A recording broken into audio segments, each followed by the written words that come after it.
সুরাইয়া অবাক হয়ে তার ছেলের দিকে তাকিয়ে আছে। ছেলের নাম ইমন, বয়স 5 বছর 3 মাস, মাথা ভর্তি কোঁকড়ানো চুল, লম্বাটে ধরনের মুখ, মাঝে মাঝে সেই মুখখানা কোনো এক বিচিত্র কারণে গোলাকার দেখায়, আজও দেখাচ্ছে। ইমন তার মায়ের বিস্মিত দৃষ্টির কারণ ধরতে পারছে না। সে ভ্রু কুঁচকে মায়ের দিকে তাকিয়ে আছে। ভ্রু কুঁচকানোর এই বদভ্যাস সে পেয়েছে তার বাবার কাছ থেকে। ইমনের বাবা হাসানুজ্জামান অতি তুচ্ছ কারণে ভ্রু কুঁচকে ফেলেন। সেই কুচকানো ভ্রু সহজে মসৃণ হয় না।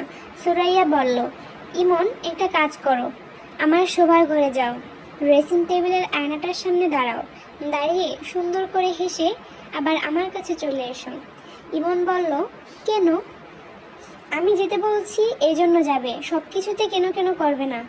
ইমন সরু গলায় বলল, সব কিছুতে কেন কেন করলে কি হয়? সুরাইয়া বিরক্তি গলায় বলল, খুব খারাপ হয়। বড়রা কোনো কথা বললে কেন কেন না করে সে কথা শুনতে হয়। তোমাকে আয়নার সামনে যেতে বলছি, তুমি যাও। আয়নার সামনে দাঁড়িয়ে খুব সুন্দর করে হাসবে, মনে থাকে যেন। হাসলে কি হবে? হাসলে খুব মজার একটা ব্যাপার হবে। ইবন আয়নার দিকে যাচ্ছে, খুব যে আগ্রহের সঙ্গে যাচ্ছে তা না। আয়নার সামনে দাঁড়িয়ে হাসলে মজার কিছু হবে বলে তার মনে হচ্ছে না। বড়রা যে প্রায় অর্থহীন কথা বলে এই সত্য সে ধরতে শুরু করেছে। ইমন আয়নার সামনে গেল, ঠোঁট টিপে ভ্রু কুঁচকে আয়নার দিকে তাকিয়ে রইল। মা হাসতে বলছেন, না হাসলে মজার কিছু ঘটবে না। কাজেই সে সামান্য হাসলো।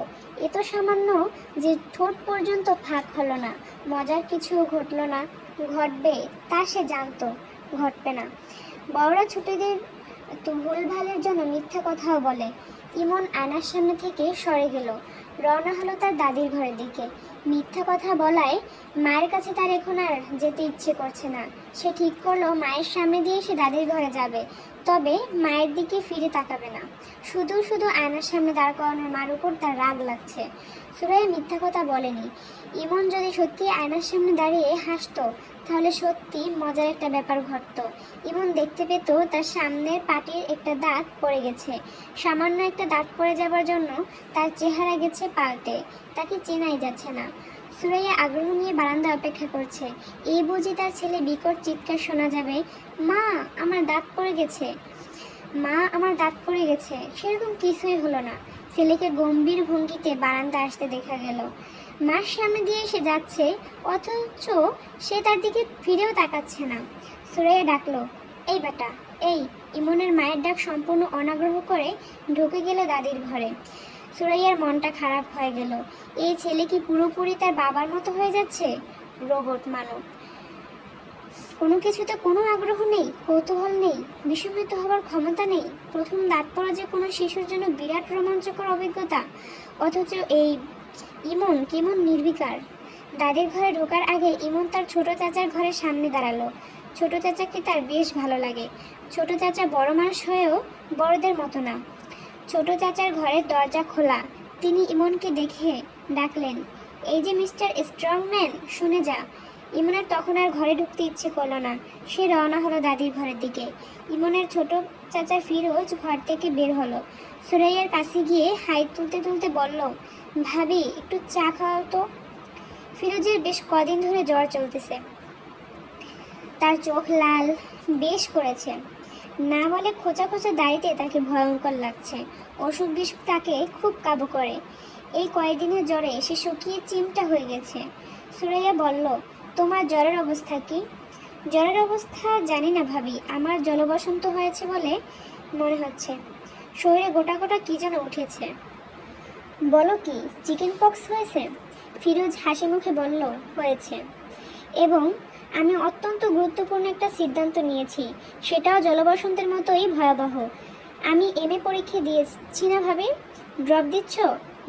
ড্রপ না, পড়াশোনার পাঠ শেষ করে দিলাম। এমএ পাস বেকার শুনতে খুব খারাপ লাগে, বিএ পাস বেকার শুনতে তত খারাপ লাগে না। শখানিক টাকা দিতে পারবে ভাবি? দিতে পারলে দাও। অসুখ নিয়ে কোথায় বের হবে? ফিরোজ গম্ভীর মুখে বলল, সব বন্ধু বান্ধবের বাসায় যাব। এমএ পরীক্ষা যে দিচ্ছি না এই খবরটা দেব, এবং জলবসন্তের জীবাণু ডিস্ট্রিবিউট করে আসব। ওরা বুঝবে কত ধানে কত চাল।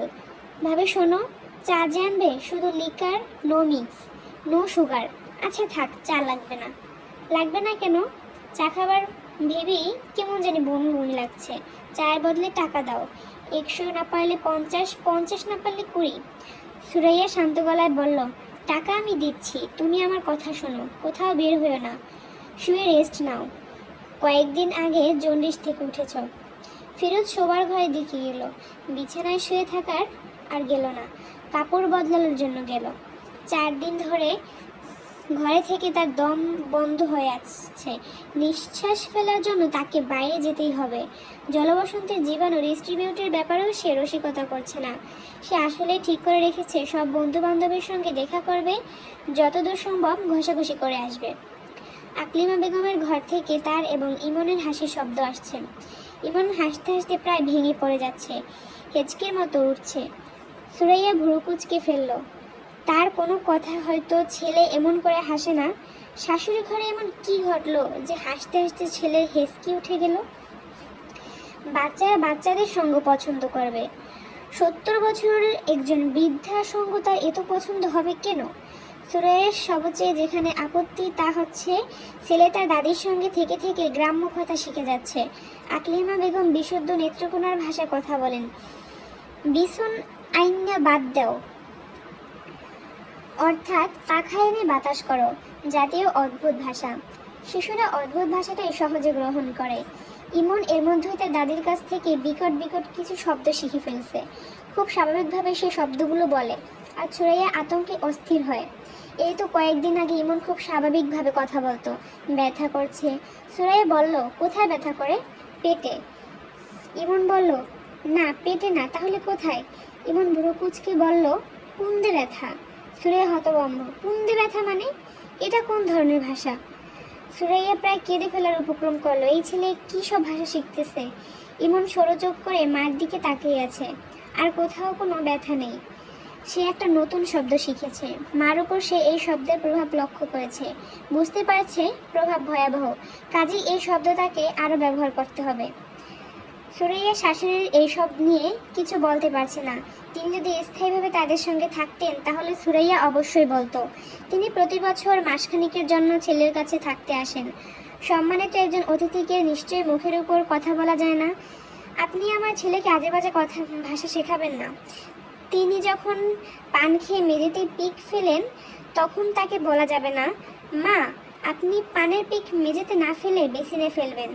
তার শাশুড়ির যে ব্যাপারটা সুরাইয়ের অসহ্য লাগে তা হচ্ছে তিনি শাড়ির নিচে ব্লাউজ ট্রাউজ কিছুই পরেন না। তার নাকি দম বন্ধ লাগে।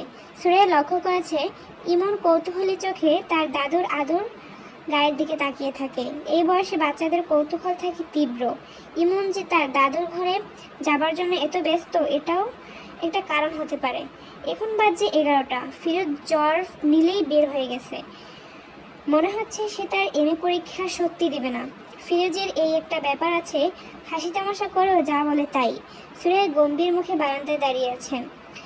তার হাতে ক্রিমের একটা কৌটায় ইমনের দাঁতটা সুরাইয়া সকালবেলা বিছানায় ঠিক করতে গিয়ে পেয়েছে এবং অতি মূল্যবান বস্তুর মতো কৌটায় ভরে রেখেছে। ইমনের নিশ্চয়ই দাঁতটা পেয়ে খুব খুশি হবে। একটা বস্তু নিজের শরীরের অংশ ছিল, এখন নেই। ব্যাপারটার মধ্যে বিরাট নটকীয়তা আছে। ইমন তার দাদির ঘরে থেকে বের হচ্ছে না। আকলিমা বেগম ডাকলেন, বৌমা হুইন্যা যাও। সুরাইয়া তার শাশুড়ির দরজার সামনে দাঁড়ালো। তার মনটাই খারাপ হয়ে গেল। কি বিশ্রী ব্যাপার! আকলিমা বেগমের শরীরের উপর অংশে আজ কোনো কাপড় নেই। শাড়ির উপর অংশটা তিনি কোমরে প্যাঁচ দিয়ে পড়ে আছেন। আকলিমা বেগম হাসি মুখে বললেন, কারবার দেখছো? ইমন্যার দাগ পড়ছে। সুরাইয়া গা কাটা দিয়ে উঠল। ইমন্যা আবার কি? তার ইমন কি কাজের ছেলে যে তাকে ইমন্যা ডাকতে হবে? বান্দরটারে কি সুন্দর লাগতেছে দেখ। বান্দর আবার ফোকলা দাঁতে হাসে। ও বান্দর, তুই হাসস কেন? ইমন্যা বান্দর হাসে, ভ্যাক ভ্যাকাইয়া হাসে। ইমন কি হাসবে? আকলিমা বেগম হেসে হেসে কুটি কুটি হচ্ছেন। তিনি পা লম্বা করে মেঝেতে হেলান দিয়ে বসেছেন। ইমন বসে আছে তার ছড়ানো পায়ের উপর। তিনি মাঝে মাঝে পা নাড়ছেন। ইমনের আনন্দ তাতেই উতলে উঠছে। আকলিমা বেগম হাসি মুখে ছড়া কাটলেন, দাঁত পড়া কুলি পড়া মধ্যিখানে খাল, বুড়ি বেটি হাইগে থুইছে 22 হাত লম্বা নাল। এইবার হাসার পালা ইমনের। এমন মজা ছড়া সে মনে হয় আর ইহ জীবনে শুনেনি।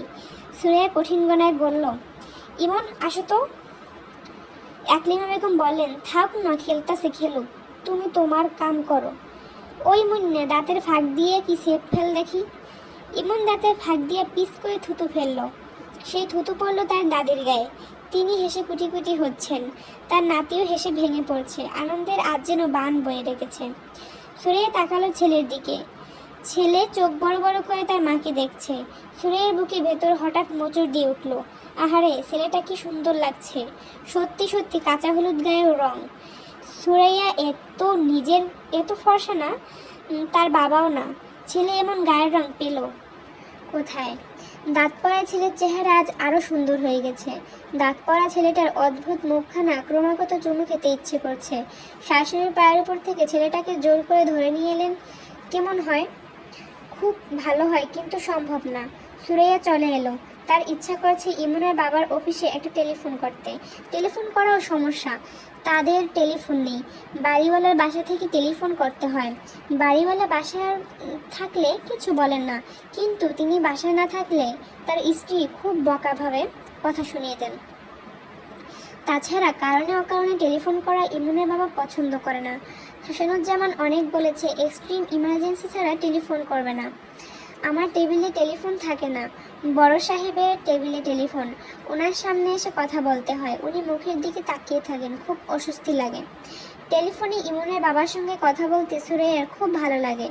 তার গলাটা টেলিফোনে সম্পূর্ণ অন্যরকম শোনা যায়, খুব আন্তরিক লাগে। মনে হয় গম্ভীর ধরনের একজন মানুষ মায়া মায়া গলায় কথা বলছে। সুরাইয়ার একটা ছেলে মানুষের স্বপ্ন হচ্ছে কোনো একদিন তাদের টেলিফোন আসবে এবং সে তখন রোজ 1 ঘন্টা করে ইমনের বাবার সঙ্গে কথা বলবে। মানুষটা বিরক্ত হোক বা রাগ হোক, কিছুই তার যায় আসে না, সে কথা বলবেই। ছেলের দাঁত পড়ে যাওয়া নিশ্চয়ই কোনো এক্সট্রিম ইমার্জেন্সি না। টেলিফোনেতে খবর দিলে ইমনের বাবা রেগে যাবার সম্ভাবনা, তবে রাগটা সে প্রকাশ করবে না। যত রাগই হোক, মায়া মায়া করে কথা বলবে। ফিরোজের জলবসন্ত, এটাও দেবার মতো খবর।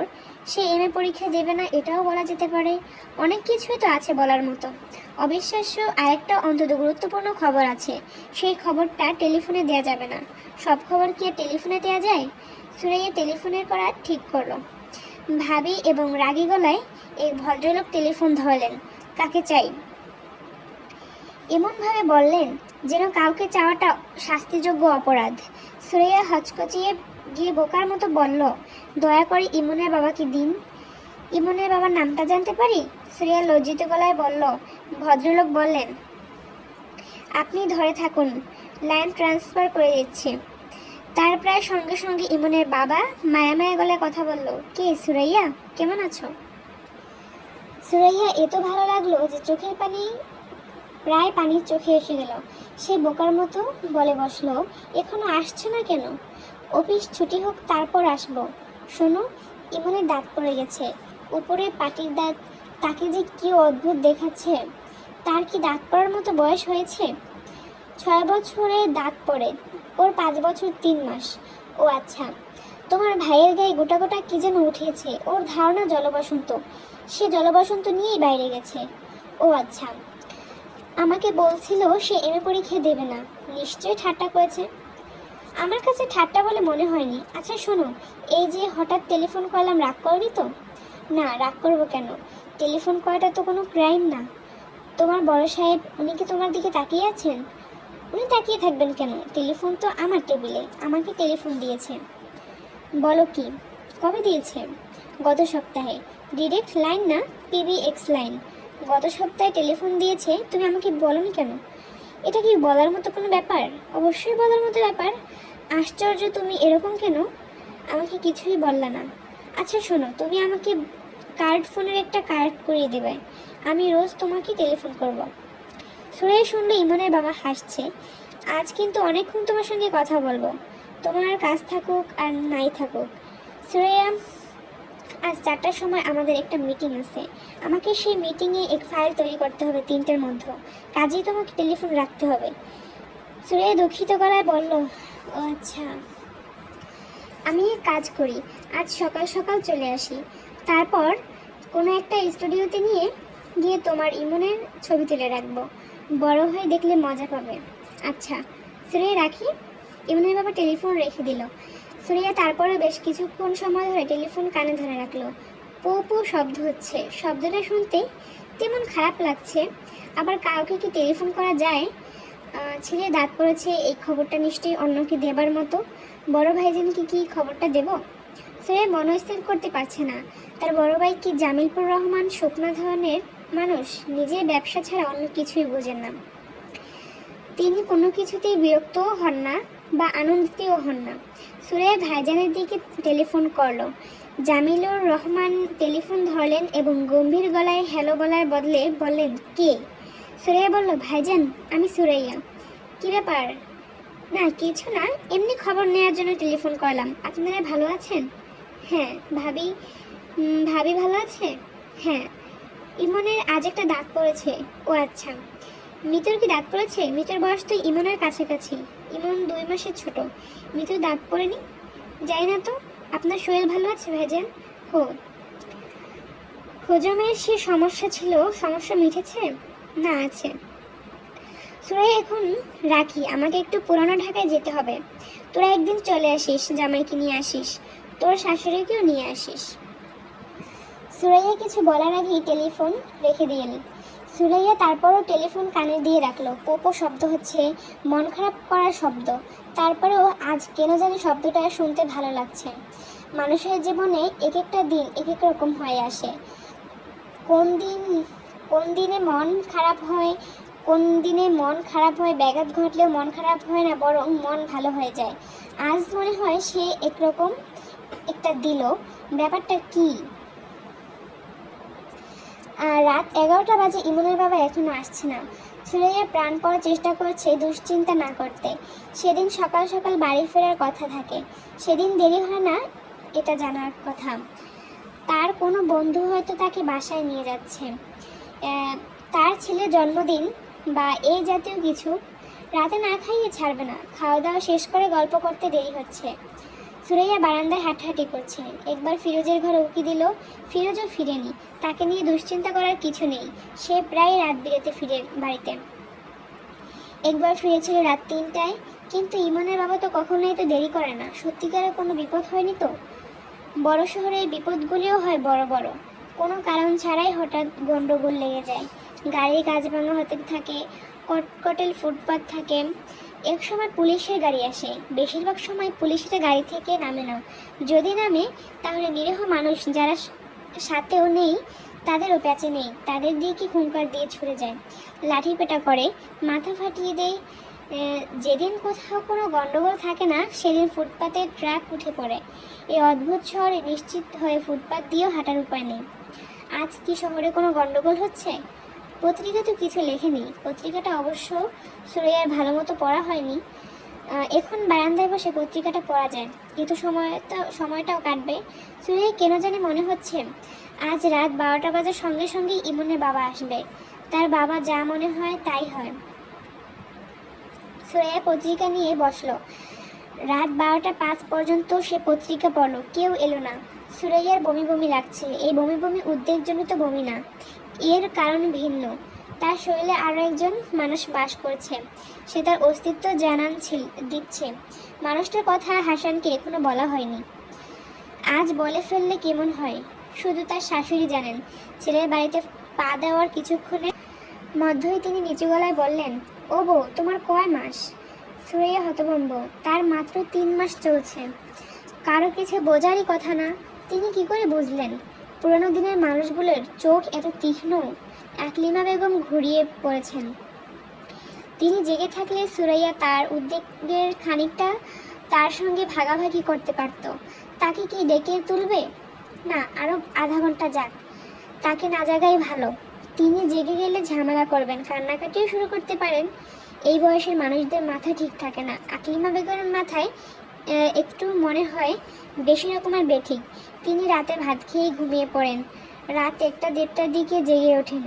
শুরু হয় একা একা কথা বলা, বারান্দায় হাঁটা, মাঝে মাঝে গানের মতো শুরু করে কি যেন বলেন। শুনতে ভালো লাগে। প্রথমবার শুনে সুরাইয়া চমকে উঠেছিল। আম্মা, গান গাচ্ছেন নাকি? হাসান বিরক্তি গলায় বলছে, গান গাইবে কেন? টেনে টেনে কথা বলছে। কথাগুলি কি বুঝতে পারছো? না, উনি কি সব সময় এরকম করে বা আজই করছেন? প্রায় করেন। ফালতু আলাপ বন্ধ করে ঘুমানোর চেষ্টা করো। সুরাইয়া বারান্দায় বসে আছেন। বারান্দা থেকে রাস্তা দেখা যায় না। বাড়িওয়ালা তার বাড়ির চারদিকে খুব উঁচু করে দেয়াল দিয়েছে। রাস্তায় আবার সুচালো লোহার শিক বসানো, যেন চোর দেয়াল টপকে ঢুকতে না পারে। গেট আছে, গেটে দারোয়ান নেই।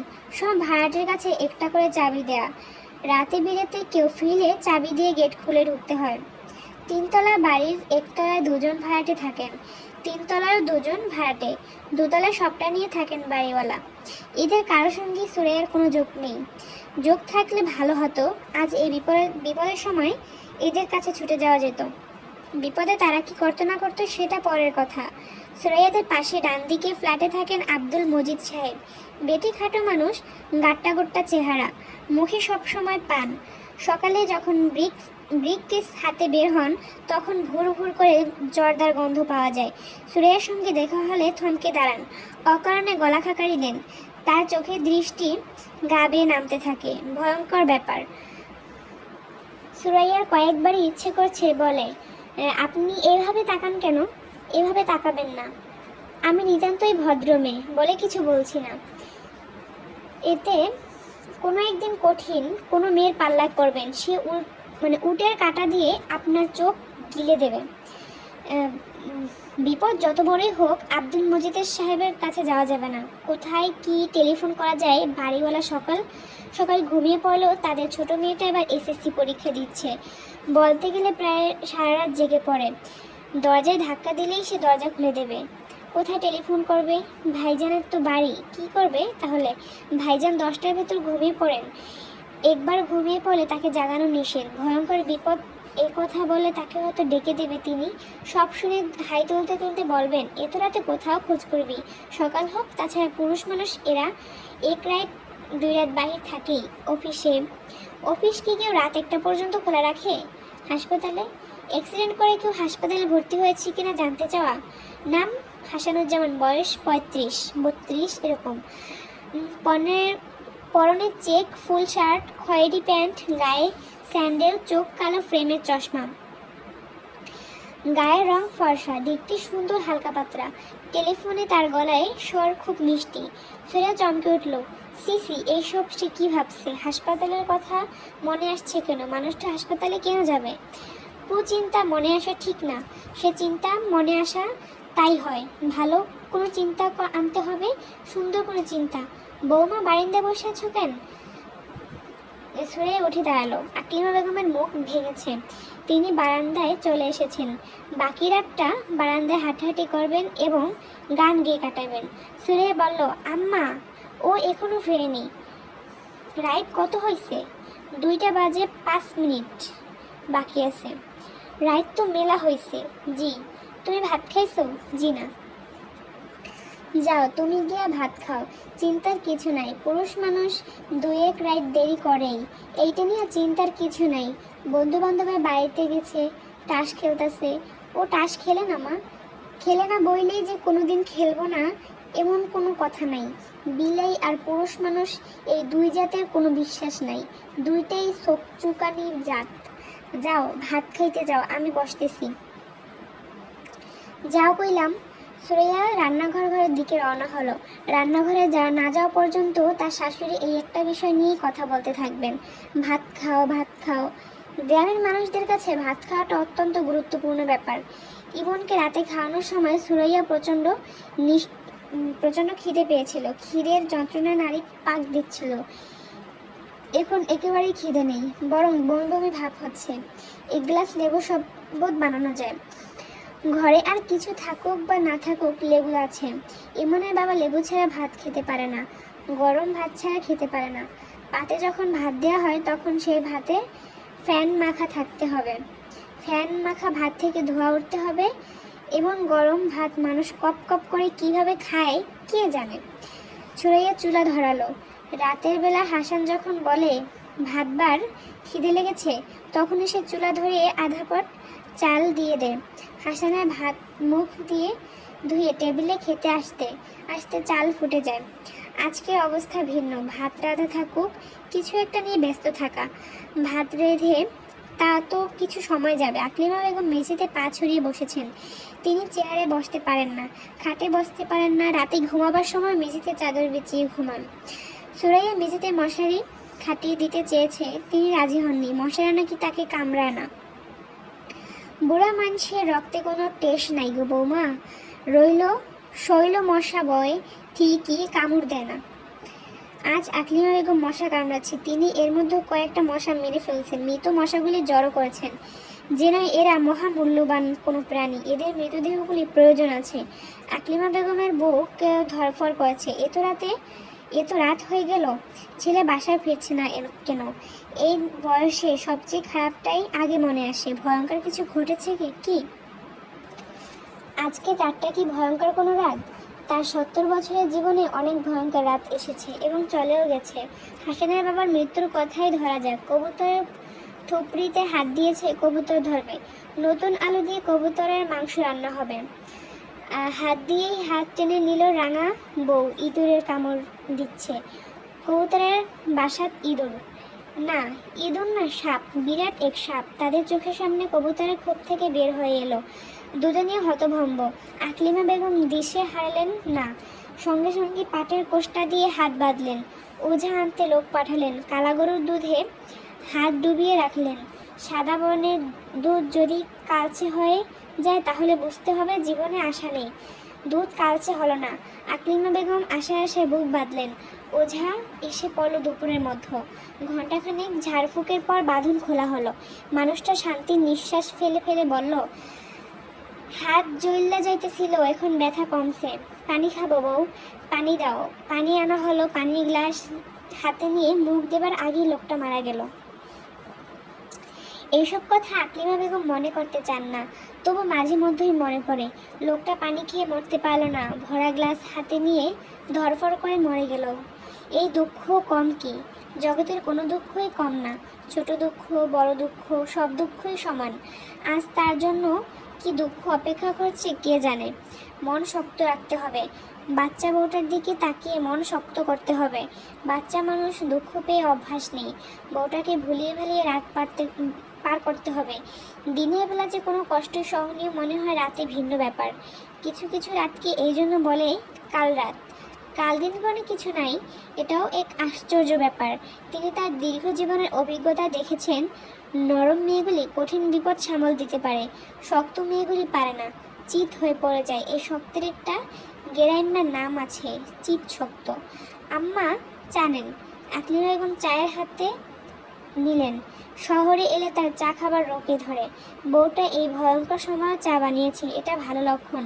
মন শক্ত আছে, আসল বিপদ সামাল দিতে পারবে। বৌমা, বাজে কয়টা? 2:25। রাইত কাটতে বেশি দেরি নাই। তুমি ভাত খাইছো? তুমি ভাত খাও নাই, মিশা কথা বলছো। মুরব্বীর সাথে মিশা কথা বলা ঠিক না। যাই হোক, চেয়ার টান দিয়ে আমার সামনে বও, তোমার লগে আলাপ আছে। সুরাইয়া চেয়ার টেনে বসলো। কেন জানি তার হাত পা ঠান্ডা হয়ে আসছে। বৌমা, মন দিয়ে শোনো, আমি একটা গান গানছি। গলার মধ্যে পাইছি হাসান ভালো আছে। কাজে মন খারাপ করবা না, সে আসবো সকালে। কি গোনা গুনছেন সেইটা তুমি বুঝবা না। আমি পুরান কালের মানুষ, আমি অনেক গোনা জানি। আকলিমা বেগম কোনো গোনা জানেন না। বাচ্চা মেয়েটার মন শান্ত করার জন্য কিছু মিথ্যা কথা বলা। এই মিথ্যা বলার জন্য তার পাপ হচ্ছে, আবার মেয়েটার মন শান্ত করায় পূর্ণ হচ্ছে। পাপ পূর্ণ কাটাকাটি হয়ে সমান সমান। ইমন জেগে উঠেছে, কাঁদছে, তাকে বাথরুম করাতে হবে। শ্রেয়া ছেলের কাছে গেল। আকলিমা বেগম আরাম করে চায়ের কাপে চুমুক দিচ্ছেন। ছেলে ফিরছে না এই দুশ্চিন্তা এখন তার মাথায় নেই। গনার ব্যাপারে যা বলছেন তা সবৈধ মিথ্যা। বাচ্চা মেয়েটাকে শান্ত করার জন্যই বলা। বউটা তাকে দেখতে না পারলেও তিনি তাকে খুবই পছন্দ করেন। মেয়েটা মনে দরদ আছে, স্বামীর জন্য সে খুবই ব্যস্ত। আকলিমা বেগমের ঘুম পাচ্ছে, তিনি বারান্দা থেকে উঠলেন। কিছুক্ষণ ঘুমালেনও, কাজে আসবে। সকালে কোনো ভয়ঙ্কর সংবাদ এসে উপস্থিত হয় কে জানে। ইমন বাথরুম করলো, পানি খেলো, সবকিছুই ঘুমের মধ্যে। সুরাইয়া তাকে বিছানায় শুয়ে দিল। ঘুমের মধ্যে সে বিড়বিড় করে কথা বলছে, আবার মাঝে মাঝে দাঁত কটকট করছে। পেটে কৃমি হয়েছে কি নাকি যে ভাবে চিনি খায় পেটে কৃমি হওয়া বিচিত্র না। সুরাইয়া ক্লান্তি গলায় ডাকলো, ও বাবু, ও বাবু। ইমন ঘুমের মধ্যেই বলল, কি, তোমার বাবা এখনো আসছে না কেন গো বাবু? ও, আমার কথা অস্থির লাগছে গো সোনা। ইমন আবারও বলল, ও। আর তখনই বারান্দায় রাখা পানির বালতি থেকে পায়ে পানি ঢালার শব্দ হলো। এই শব্দ সুরাইয়ার পরিচিত শব্দ। ইমনের বাবা বাইরে থেকে এলেই প্রথম যে কাজটা করে বালতি থেকে পানি নিয়ে পায়ে ঢালে। তার জন্য বালতি ভর্তি পানি এবং একটা মগ বারান্দায় রাখা থাকে। সুরাইয়ার শরীর ঝিমঝিম করছে, ছুটে গিয়ে যে দেখবে সেই শক্তিও তার নেই। বারান্দা যেতে ভয় লাগছে। গিয়ে যদি দেখে সে না, ইমনের দাদি নামাজের উজু করছেন। রাত তো উজু করার অভ্যাস। নামাজের জন্য উজু করবেন, তারপর নামাজ পড়তে ভুলে যাবেন। সুরাইয়া উঠল, বারান্দায় এসে দাঁড়ালো। ইমনের বাবা না, ফিরোজ বালতি থেকে পানি নিয়ে পায়ে ঢালছে। ফিরোজ বলল, কি হয়েছে ভাবি, এভাবে তাকিয়ে আছো কেন? সুরাইয়া জবাব দিতে পারল না। তার মাথা ঘুরে উঠল। সে হাত বাড়িয়ে দেয়াল ধরার চেষ্টা করলো, ধরতে পারল না। ফিরোজ ছুঁয়ে এসে ধরে ফেলার আগেই মেঝেতে পড়ে গেল। ইদানিং ফিরোজের একটা সমস্যা হচ্ছে, রিক্সা চড়তে পারে না।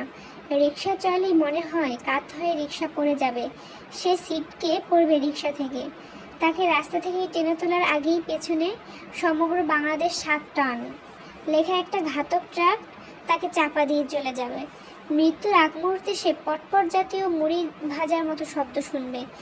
শব্দটা ট্রাক ঢাকার নিচে তার মাথা ঘুলি ভাঙার শব্দ। মৃত্যুর আগ মুহূর্তে যে গন্ধ নাক তাকে ছুঁতে ঢুকবে, সে গন্ধটা হলো পেট্রোলের গন্ধ এবং ট্রাকের চাকার গন্ধ। শেষ দৃশ্য হিসেবে দেখবে ট্রাকের মাডগার্ড। ফিরোজ বুঝতে পারছে তার মানসিক কিছু সমস্যা হচ্ছে। সমস্যাটা মনে হচ্ছে বাড়ছে। রিকশায় উঠে এসে সারাক্ষণ পিছন দিকে তাকিয়ে থাকে। এই বুঝি ট্রাক এলো। বিদেশে এ জাতীয় সমস্যা হলে লোকজন আতঙ্কে অস্থির হয়ে সাইকোলজিস্টের কাছে চলে যায়। বাংলাদেশে এর চেয়ে ভয়াবহ সমস্যা নিয়ে লোকজন সুস্থ স্বাভাবিক মানুষের মতো ঘোরাফেরা করে, সে যেমন করছে। ফিরোজের ধারণা সে পুরোপুরি না হলেও অস্বাভাবিক একজন মানুষ, যে রিক্সা পছন্দ করে না, তারপরেও প্রায় সারাদিনই রিক্সার উপর থাকে। রিক্সা ভাড়া করে ঘন্টা হিসেবে। সারাদিনের জন্য ভাড়া করলে সস্তা পাওয়া যায়। সূর্যোদয় থেকে সন্ধ্যা পর্যন্ত ভাড়া 200 টাকা। দুপুরে খাবার, বিকেলের নাস্তা এবং মাঝে মাঝে চা এই 200 টাকার বাইরে। এর মধ্যেও বেশ কয়েকবার ফিরোজ সারাদিনের জন্য রিক্সা ভাড়া করেছে, আজও করেছে। গত কয়েক মাস ধরে তাকে বিচিত্র সব জায়গায় অদ্ভুত অদ্ভুত সময় যেতে হচ্ছে। আজ দুপুর 2টায় এক ভদ্রলোকের সঙ্গে সে দেখা করবে। ভদ্রলোকের নাম রাকিব। তিনি নাকি থিওসফিক্যাল সোসাইটির সদস্য, বিখ্যাত মিডিয়াম। হারানোর মানুষ সম্পর্কে অনেক কিছু বলতে পারেন। অনেকের অনেক হারানো ছেলেপুলে সম্পর্কে নির্ভুল সংবাদ দিয়েছেন। ভদ্রলোক ফ্রড না, কারণ তিনি টাকা পয়সা নেন না। তবে ফ্রড না হলেও বিরক্তিকর মানুষ তো বটেই। কয়েকদিন পর পর আসতে বলেন এবং অদ্ভুত অদ্ভুত সময় আসতে বলেন। দুপুর 2টা, বিকেল 3:30। ভদ্রলোক কথা বলতে পছন্দ করেন। সব কথাবার্তাই পরকাল, মন্ত্রতন্ত্র, ভূত প্রেত বিষয়ক। দুপুরবেলা ভূত প্রেতের কথা শুনতে ভালো লাগে না। ফিরোজ গম্ভীর মুখে শুনে যায়। গরজটা তার। গত কয়েক মাসে ফিরোজের কিছু অভিজ্ঞতা হয়েছে। তার ধারণা এই অভিজ্ঞতা না হলেও কোনো ক্ষতি ছিল না। প্রথম অভিজ্ঞতা হলো মানুষের মূল্য খুবই সামান্য। 10,000 টাকা হারিয়ে গেলে 20 বছর পরেও সেই টাকার শোকে মানুষ কাতর হয়। মানুষ হারিয়ে গেলে 20 দিন পরেই আমরা মোটামুটিভাবে তাকে ভুলে যাওয়ার চেষ্টা করি। দ্বিতীয় অভিজ্ঞতা হচ্ছে, হারানো মানুষ খুঁজে বের করার কোনো পদ্ধতি বাংলাদেশে নাই। থানায় গেলে পুলিশ অফিসার বিরক্তমুখী বলেন, জিডি এন্ট্রি করুন, বলে তিনি হাই তোলেন। মানুষ হারানোর সংবাদ পুলিশের কাছে হাই তোলার মতো ব্যাপার। ফিরোজ থানার সেকেন্ড অফিসারের হাই অগ্রাহ্য করেই ডিজি এন্ট্রি করেছিলেন। তারপর জিজ্ঞেস করেছিল, এখন কি? সেকেন্ড অফিসার বিসম্মিত করে বললেন, এখন কি মানে? জিডি এন্ট্রি তো করানো হলো, এখন আপনারা কি করবেন? আমরা অ্যাকশন নেব। কি অ্যাকশন নেবেন? কি অ্যাকশন নেব সেটা তো আমাদের ব্যাপার, আপনার কিছু না। ফিরোজ অত্যন্ত বিনয়ের সঙ্গে বলল, আমি আসলে জানতে চাচ্ছি নিখোঁজ মানুষের বিষয়ে আপনারা কি করেন? সব থানায় কনফার্ম করা হয়। তারপর মানে সব থানায় আপনারা জানালেন, তারপর থানাগুলি থেকে কি করা হয়? সেকেন্ড অফিসার বিরক্ত হয়ে বললেন, সত্যি কথা জানতে চান? কিছুই করা হয় না।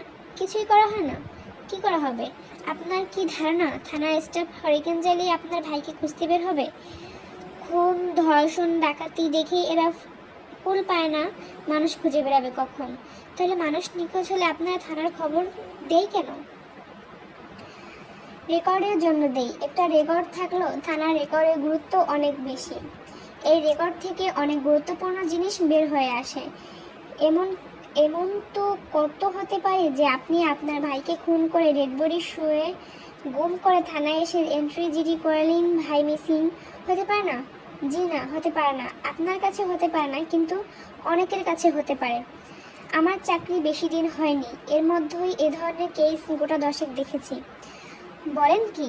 খুব বেশি দুশ্চিন্তা করবেন না। অল্প বয়সী মেয়েতে হারিয়ে গেলে টেনশনের ব্যাপার থাকে। মেয়েরা ব্রথেলে চলে যায়, বিদেশে চলে যায়। যৌনকর্মী হিসেবে বাংলাদেশি মেয়েদের সুনাম আছে। কি বলছেন এসব? শুনতে খারাপ লাগছে? সত্যি কথা শুনতে সবসময় চিরতার পানির মতো লাগে। চিরতার পানি খেয়েছেন? না খেলে খাবেন। রবীন্দ্রনাথ ঠাকুর খেতেন। শরীরের জন্য ভালো, শরীরটা ভালো রাখুন। Health is wealth. তাহলে আমি কি ধরে নেব আপনারা আমার নিখোঁজ ভাই সম্পর্কে কিছু বলবেন না বা করবেন না? কিছুই ধরে নেবেন না। একটা ভালো উপদেশ দিয়ে শুনুন। ভাইয়ের ছবি দিয়ে পত্রিকায় বিজ্ঞাপন দিতে থাকুন। চালু পত্রিকাগুলোতে প্রতিদিন বিজ্ঞাপন দিন। খবরদার কোনো পুরস্কার ঘোষণা করবেন না। পুরস্কার ঘোষণা করলেন তো মরেছেন, জীবন অতিষ্ঠ হয়ে যাবে। ভালো একটা উপদেশ ফি ছাড়া আপনাকে দিলাম। গত কয়েক মাসে ফিরোজের অন্যতম প্রধান কাজ হচ্ছে উপদেশ শোনা এবং প্রতিটি উপদেশ মানার চেষ্টা করা। পত্রিকায় বিজ্ঞাপন দিয়েছে শুরুতে প্রতিদিন, তারপর এক সপ্তাহে একদিন, তারপর প্রতি পত্রিকায় প্রতি 15 দিনে একবার। শুধু দেশি পত্রিকায় না, একজনের উপদেশ শুনে কলকাতায় আন্দরবাজার এবং স্টেটসম্যানেও বিজ্ঞাপন দিয়েছে। আর একজন উপদেশ শুনে জাতিসংঘের মিসিং পারসন ব্যুরোতে $20 খরচ করে নাম এন্ট্রি করিয়েছেন। এরা যুদ্ধ বিধ্বস্ত অঞ্চল এবং শরণার্থী মিসিং পয়েন্টের তালিকা তৈরি করে। একজনকে ফিরোজকে বলল ফিসফিসানি গলায়, পাসপোর্ট অফিসে খোঁজ নাও তো তোমার ভাই রিসেন্টলি কোনো পাসপোর্ট করিয়েছে কিনা। মানুষের ভিতরে অনেক জটিলতা থাকে, চট করে বোঝা যায় না। আমি একজনকে জানি, ফ্যামিলি ম্যান, স্ত্রী পুরুষ কন্যার জন্য অসীম মমতা। হঠাৎ সে মিসিং পারসন হয়ে গেল।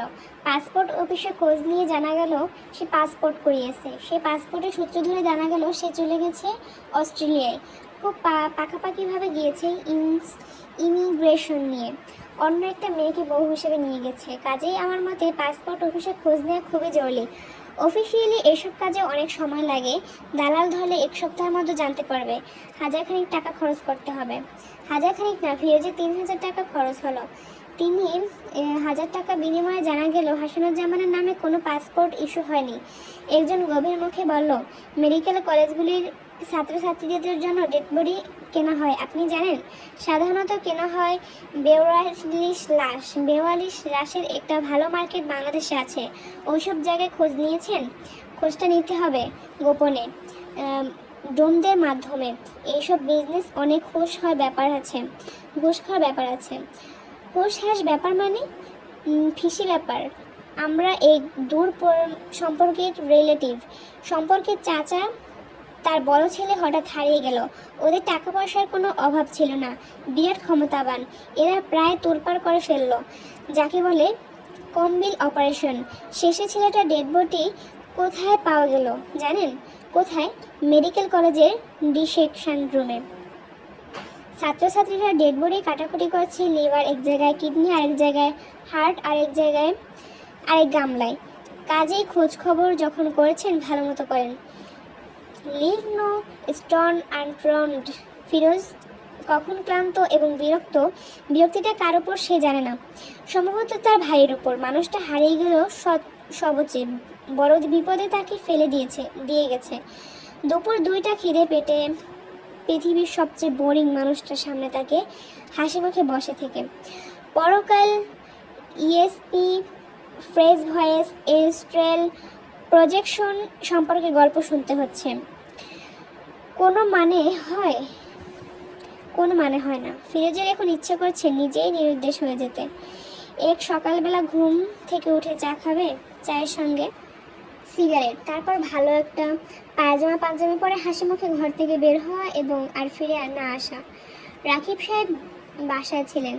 একটা বাচ্চা ছেলে এসে বলল, আব্বুর জ্বর, শুয়ে আছে। ফিরোজ বলল, আমি কি চলে যাব? ছেলেটি বলল, আপনাকে বসতে বলছেন। রাকিব সাহেব 1 ঘন্টা পর গায়ে একটা চাদর জড়িয়ে উপস্থিত হলেন। ফিরোজ উঠে দাঁড়িয়ে বিনয়ের সঙ্গে বলল, আপনার নাকি জ্বর? রাকিব সাহেব বললেন, শরীরটা একটু খারাপ যাচ্ছে, পরপর কয়েকদিন রাত জাগলাম, বয়স হয়েছে, আগের মতো আর রাত জাগতে পারি না। ফিরোজ বলল, আমার ভাইয়ের ব্যাপারে কোনো ইনফরমেশন কি পেয়েছেন? রাকিব সাহেব হাসি মুখে বললেন, চেষ্টা করছি, মনে হচ্ছে পেয়ে যাব। আমাদের ইনফরমেশন গ্যাদারিং টেকনিকটা একটু আলাদা। আমাদের তো আপাতত মার্কস মেল ইমেল নেই, আমাদের যোগাযোগটা হয় মানসিকভাবে। সময় লাগে। জি, বুঝতে পারছি। না বুঝতে পারছেন না, বোঝাটা এত সহজ না। একটা ঘটনা বলি, শুনুন। ঘটনা শুনলে আমাদের যোগাযোগ পদ্ধতিটা সম্পর্কে আপনার ধারণা হবে। রাকিব সাহেবের যোগাযোগ পদ্ধতি সম্পর্কে ধারণা নেবার কোনো ইচ্ছে ফিরোজের নেই। সে এখন পুরোপুরি নিশ্চিত পুরো ব্যাপারটাই ভাওরাবাজি। খিদে তার নাড়ি ভুঁড়ি হজম হয়ে আসছে, মাথা ঘুরছে। তার উচিত এই বাড়ি থেকে বের হয়ে সোজা কোনো রেস্টুরেন্টে ঢুকে গরুর ভুনা মাংস এবং গরম গরম পরোটার অর্ডার দেয়া। সঙ্গে কাটা পেঁয়াজ থাকবে, মাঝে মাঝে পেঁয়াজে কামড়। প্রচণ্ড খিদের সময় এমন হঠাৎ কিছু খাবার খেতে ইচ্ছে করে। আজ পরোটা গোস্ত খেতে ইচ্ছে করবে, অন্য কোনো দিন অন্য কোনো খাবার খেতে ইচ্ছে করবে। ফিরোজ সাহেব, জি। আপনার কি শরীর খারাপ নাকি? চেহারা কেমন যেন মলিন লাগছে। জি না, শরীর ভালো আছে। চা খান। চা খেতে খেতে গল্প করি।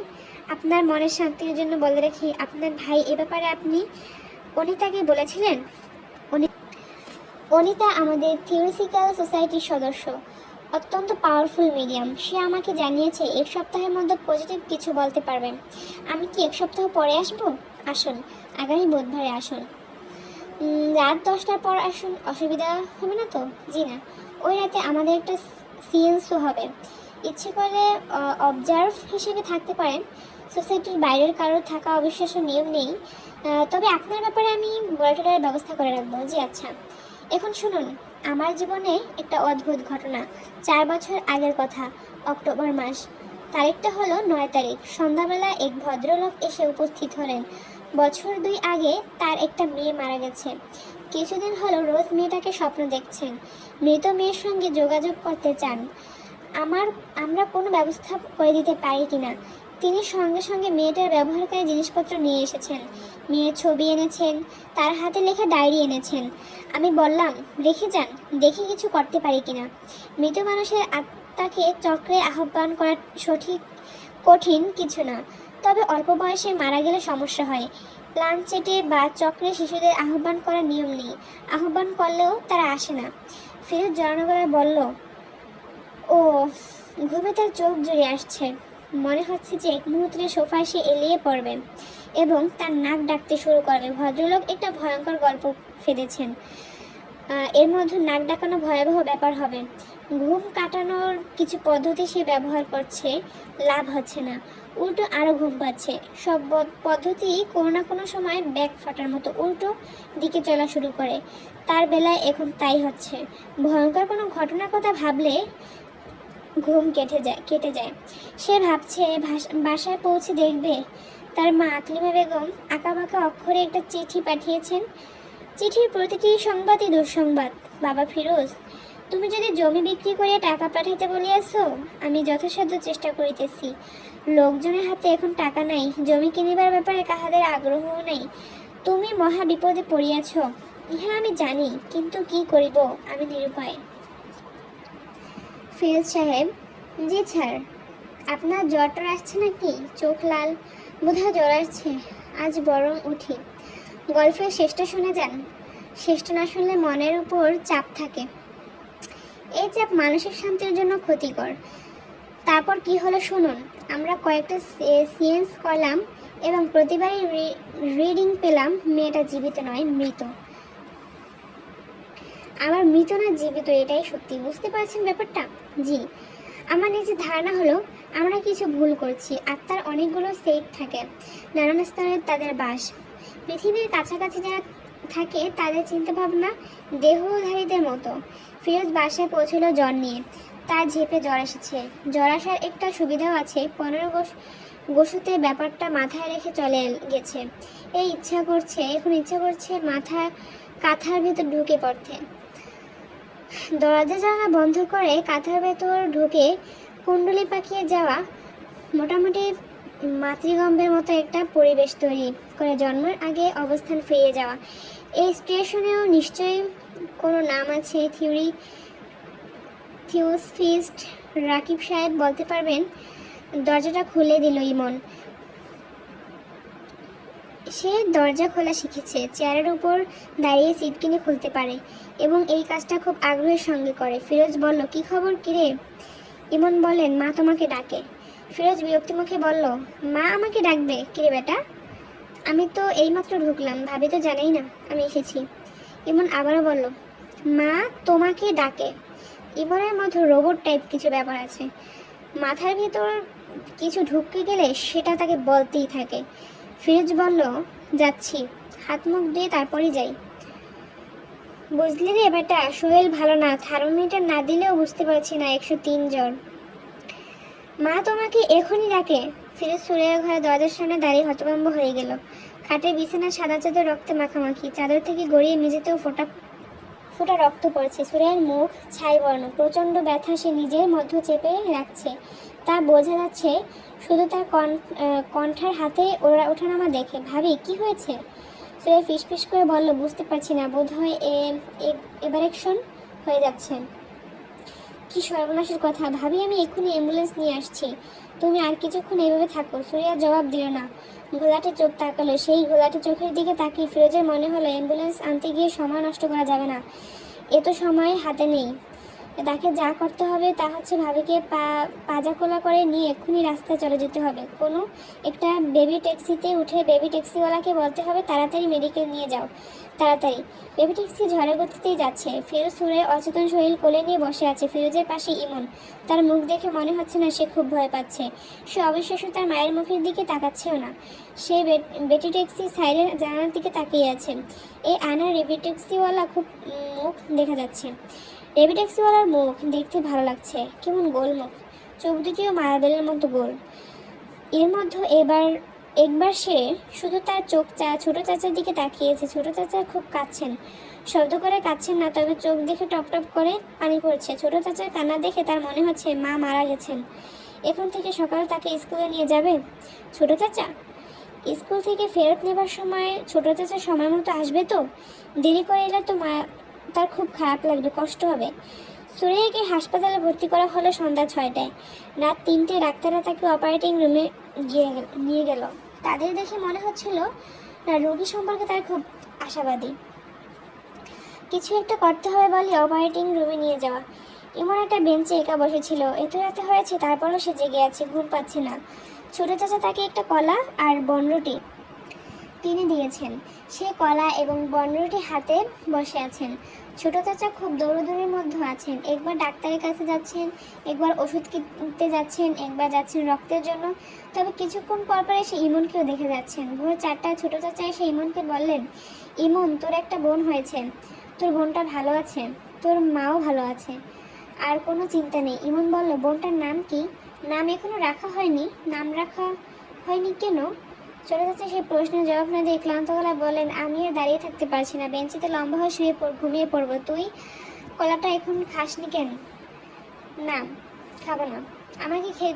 আমাকে দে, খেয়ে ফেলি, খিদে চোখে অন্ধকার দেখছি। ফিরোজ কলা খেয়ে বেঞ্চিতে শুয়ে পড়লো এবং সঙ্গে সঙ্গে ঘুমিয়েও পড়লো। ইমনের ছোট চাচার মাথার কাছে জেগে বসে রইল। তার মনে হচ্ছে জেগে থাকাটা খুব দরকার। বেঞ্চিটার পাশে চওড়া কম। ছোট চাচা যে কোনো সময় গাড়িতে পড়ে যেতে পারেন, পাহারা দেওয়ার জন্য তাকে জেগে থাকতে হবে। তার একটা বোন হয়েছে অথচ তার নাম রাখা হয়নি, এই চিন্তাটাও তাকে অভিভূত করছে। সবারই নাম আছে, শুধু তার বোনটার কোনো নাম নেই। যদি নাম রাখতে ভুলে যায়, যদি কোনোদিনই তার নাম রাখা না হয়, তাহলে কি হবে? মন খারাপ করে বেচারে ঘুরে বেড়াবে, কেউ তাকে খেলতে রাখবে না। কি করে রাখবে? মেয়েটার তো নামই নেই। আজ সারাদিন নানান রকম ভয়াবহ সমস্যা ইমন পার করেছে। তার চোখে এক ফোঁটা পানি আসেনি। এখন এই ভোর রাতে বোনটার দুঃখে তার চোখে পানি এসে গেল। সে যতবারই শার্টের হাতায় চোখ মুছে ততবারই চোখ পানি ভর্তি হয়ে যায়। তার একটা বোন হয়েছে, সেই বোনটার নাম নেই কেন? ইমন ভ্রু কুঁচকে তাকিয়ে আছে। তার হাতে চিকন করে কাটা এক টুকরা শশা। ছোট চাচা বলেছেন কচ্ছপের বাচ্চারা শশা খা। ইমনের ধারণা কচ্ছপের বাচ্চারা শশা খায় না। সে অনেকক্ষণ ধরেই শশা হাতে বসে আছে। তার কাছ থেকে তো শশা খাচ্ছে না, বরং শশার টুকরো মুখের কাছে ধরতেই এরা মুখ হাত পা খোলসের ভেতর ঢুকিয়ে ফেলছে। মনে হচ্ছে শশা ওদের জন্য ভয়ঙ্কর কোনো খাবার। মানুষের বাচ্চাদের কাছে দুধ যেমন, ওদের কাছেও শশা তেমন। কচ্ছপের বাচ্চারা দুইটা ইমনের জন্য এনেছে আর তার ছোট চাচা।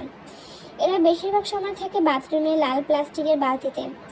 মাঝে মাঝে ইমনের যখন খেলতে ইচ্ছে করে তখন সে বালতি থেকে তুলে নিয়ে আনে। পানি থেকে তোলার সময় তার একটু ভয় ভয় করে, কামড় দেয় কিনা। এখন পর্যন্ত কামড় দেয়নি। ছোট চাচা বলছেন কচ্ছপের বাচ্চারা দাঁত নেই বলে তারা কামড়ায় না। যখন তারা বড় হবে, দাঁত উঠবে, তখন কামড়াবে। তখন তাদের আর বালতিতে রাখা যাবে না, নদীতে ফেলে দিয়ে আসতে হবে। যে নদীতে কচ্ছপ ফেলা হয় সেই নদীর নাম বুড়িগঙ্গা। ঢাকা নগরীর বুড়িগঙ্গাতে অবস্থিত। ইমনের আজ স্কুল নেই। সে সকাল থেকেই কচ্ছপের বাচ্চা নিয়ে খেলছে। এদের সে নামও দিয়েছে। বড়টার নাম টম, ছোটটার নাম টমি। এরা দুজন একসঙ্গে থাকলেও দুজনের মধ্যে কোনো মিল নেই। শুকনায় ছেড়ে দেয়া মাত্র দুজন দুটিকে হাঁটতে থাকে। ইমন বইও পড়েছিল কচ্ছপরা আস্তে আস্তে হাঁটে। এখন সে জানে এটা মিথ্যা কথা। এরা চার পায়ে বেশ দ্রুত হাঁটে, মুহূর্তের মধ্যেই ঘরের কোনায় চলে যায়। তাদের তখন খুঁজে পাওয়াই মুশকিল হয়। সবচেয়ে বেশি দ্রুত হাঁটে টমি। ইমন ভেবে রেখেছে তার ছোট বোনটা যখন আরেকটু বড় হবে তখন তাকে একটা কচ্ছপের বাচ্চা দিয়ে দেবে। ইমনের ছোট বোনের নাম সুপ্রভা। মা বলেছেন সুপ্রভা নামের মনে হচ্ছে সুন্দর সকাল, গুড মর্নিং। কিন্তু ছোট চাচা বলেছেন সুপ্রভা মানে সুন্দর আলো। কারটা ঠিক সে জানে না। ইমন ঠিক করে রেখেছে কোনো একদিন সে তাদের মিসকে জিজ্ঞেস করবে। সুপ্রভা এখনো খুবই ছোট, বেশিরভাগ সময় সে ঘুমিয়ে থাকে। মাঝে মাঝে তার কাঁদতে ইচ্ছে করে, সে কাঁদার জন্য জাগে, খানিকক্ষণ কেঁদে আবার ঘুমিয়ে পড়ে। ইমন তার সারা জীবনে এমন কাঁদনের বাচ্চা দেখেনি। সবচেয়ে মজার ব্যাপার হচ্ছে সুপ্রভা কারো উপর রাগ করে বা ব্যথা পেয়ে কাঁদে না, কোনো রকম কারণ ছাড়া কাঁদে। সুপ্রভার কান্না দেখতে ইমনের খুব ভালো লাগে। সে মাঝে মাঝে সুপ্রভার কান্না দেখতে যায়, কিন্তু বেশিক্ষণ দেখতে পারে না, কারণ তার মা কঠিন গলায় বলেন, এখানে কি করছো, যাও তো, অন্যখানে যাও। আশ্চর্য, এত বিরক্ত করে।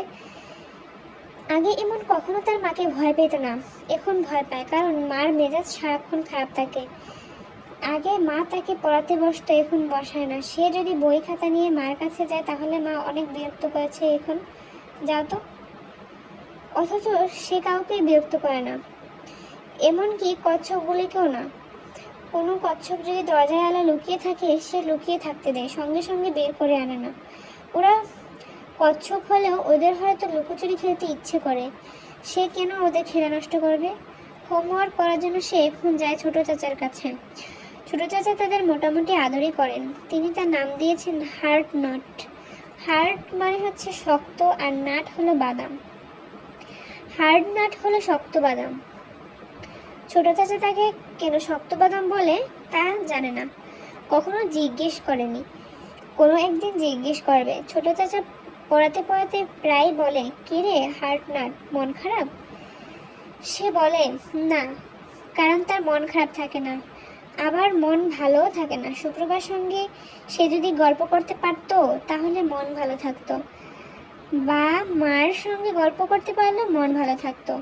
মা গল্প তো করেই না, সামনে গিয়ে দাঁড়ালেও বলে, যা ভাগ, সামনে থেকে যা, শুধু শুধু বিরক্ত করিস। একদিন ঠাস করে একটা চড়ও মারলেন, আচমকা মারলেন বলে সে মেঝেতে পড়ে গেল। ঠোঁট ফেটে রক্ত বের হতে লাগলো। তারপরেও সে একটু কাঁদেনি, শুধু ডাক্তার যখন ঠোঁট সেলাই করতে গেলেন তখন কাঁদলো। তারপরেও ডাক্তার বললেন, বাহ, দারুণ ছেলে তো, ছেলের খুব সাহস। ছোট চাচা বললেন, সাহস হবে না, এ হলো হার্ড নাট, এ মোটেই সহজ জিনিস না। রিকশায় ফেরার পথে ছোট চাচা তাকে আইসক্রিমের দোকানে নিয়ে গেলেন। কাপ আইসক্রিম কিনে দিয়ে বললেন, শোনো হারনাট, তোর মার মেজাজ তো এখন খুব খারাপ থাকে, এখন তাকে বিরক্ত করবি না। ইমন অবাক হয়ে বলল, আমি তো তাকে বিরক্ত করি না। জানি তুই বিরক্ত করিস না, তারপরেও যখন বিরক্ত হয় তখন আমাদের উচিত একটু দূরে দূরে থাকা। মার মেজাজ কখন ঠিক হবে চাচা? তোর বাবা ফিরে এলেই মেজাজ ঠিক হবে। বাবা কখন ফিরবে এখনো ঠিক বলা যাচ্ছে না, তবে ফিরবে তো বটেই। কতদিন না আর বাইরে থাকবে। বাবা এখন কোথায় আমরা এখনো ঠিক জানি না, মনে হয় ইন্ডিয়াতে।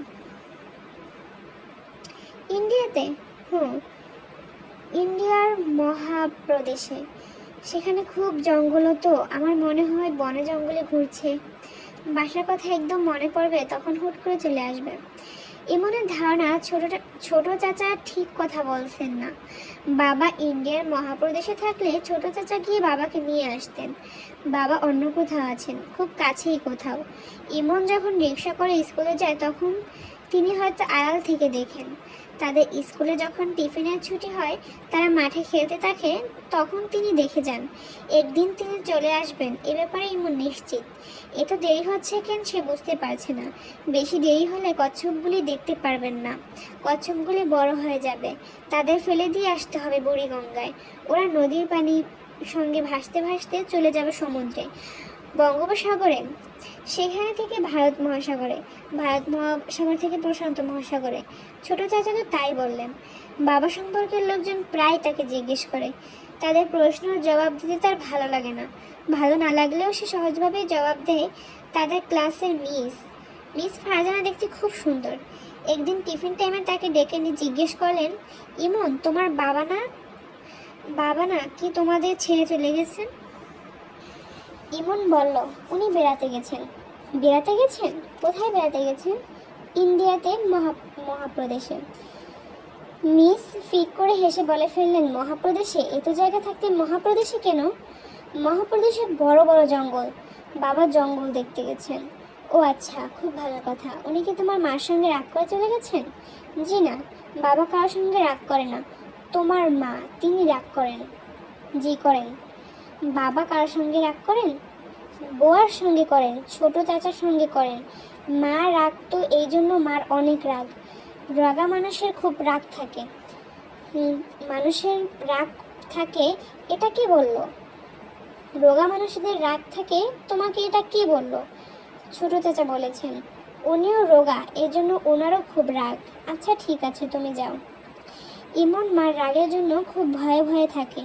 টিভিতে কার্টুন দেখার সময় সাউন্ড খুব কমিয়ে দেয়। মা খুব যখন হইচই করতে থাকেন তখন সে টিভির সাউন্ড পুরোপুরি অফ করে দেয়। সাউন্ড ছাড়া কার্টুন দেখতে তার খারাপ লাগে না। সাউন্ডগুলি ভেবে নেয়, কোনো দৃশ্যে কীরকম সাউন্ড হবে সে মোটামুটি জানে।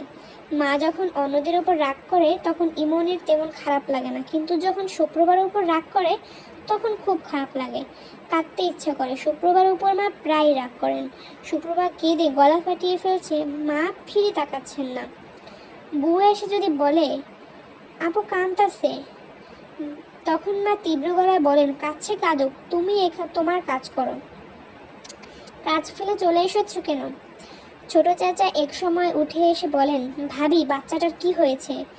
মা তখন বিরক্ত গলায় বলেন, জানি না কি হয়েছে, ওর মনের খবর আমি জানবো কিভাবে? কাঁদতে কাঁদতে তো গলা ভেঙে ফেলছে, গলা ভেঙে মরুক।